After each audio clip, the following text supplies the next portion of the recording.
Hey guys, it's my Sunday second wave bike check. Alright, ODI long necks, red. Animal bar ends in red.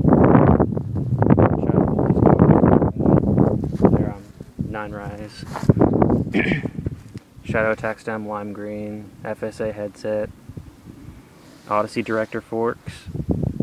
Rims and alienation laced to an amber hub. It's stock off my old bike, but it works. I got the G-Sport hub guard. I haven't put pegs on yet, but I'm going to soon. And it's with a KHE tire. For my seat, you got the Shadow Crow in black and blue with the animal wedge post. Down here we got the Stolen Eternity ring, 28 tooth with Ezra Geist cranks and twisted PC pedals and a Shadow Interlock 2 chain.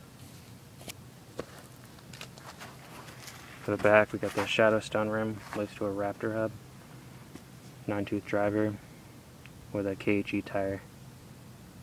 I think that's basically it. It's like the world's quickest bike check ever. Just kidding, but tell me what you think of it.